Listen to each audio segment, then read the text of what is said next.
হ্যাঁ কিতা কস বুঝছি না। এক বিয়ে বাড়ির ঘটনা। এই বাড়িটাতে আজ 6 দিন ধরে লাইটিং করে রাখা হয়েছে। এটা একটা ছেলের বাড়ি। ছেলেটা বিয়ে করেছে 17 বছরের প্রেমের সম্পর্কে বাঁধা প্রিয় মানুষটাকে। অনেক ছোট বয়স থেকেই কথা রাখা। ছেলেটা আজ ব্যারিস্টার, মেয়েটা আজ ডাক্তার। তারা দুজনেই সফল।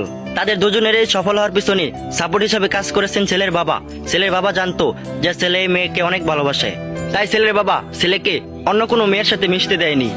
অন্য কারোর সাথে মিশে যাওয়ার ভয়ে ছেলের বাবা তার ছেলেকে প্রতিদিন নিজেই ভার্সিটিতে দিয়ে আসতো এবং নিয়ে আসতো। মেয়েটাকে আগলে রাখতো একবারে নিজের মেয়ের মতো। কখনো মেয়েটা ছেলেটার বাড়িতে আসেনি, একবারে বউ করে আনবে তাই। ছেলের বাবা মেয়ের বাবা মায়ের সাথে সবকিছু গোপনে ঠিক করে রেখেছিল, যা ছেলে মেয়ে কেউই জানতো না, এবং তারা যেন কোনো অনৈতিক সম্পর্কে জড়িয়ে না পড়ে সেদিকটাও খেয়াল রেখেছিল। মেয়েটাও তার শ্বশুরকে পাগলের মতো ভালোবাসতো। সবকিছু ঠিক থাকার পর গত শুক্রবার তাদের বিয়ের ডেট ফিক্সড হয়।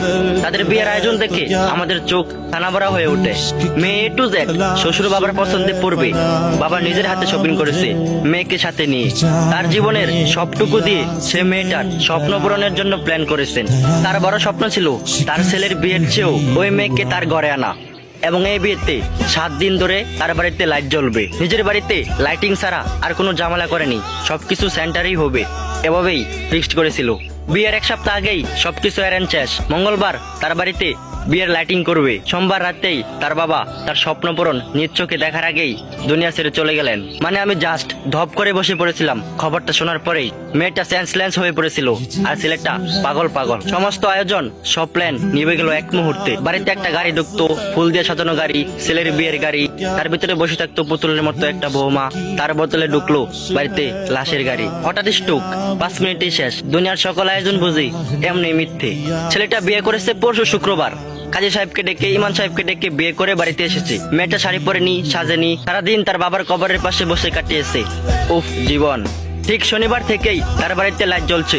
ছেলেটা ইচ্ছে করেই পাগলের মতো বলে, তোমরা বাড়িতে লাইট সাজাও, আমার বাবা দেখুক। তার বাড়িতে 7 দিন ধরে লাইট জ্বলছে। আমরা প্রতিবেশীরা দেখেছি।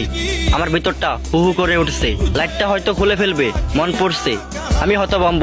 বারান্দায় গেলেই চোখ ঝাপসা হয়ে ওঠে এই লাইটিং দেখে। তো এটাই ছিল এই বিয়ে বাড়ির ঘটনা।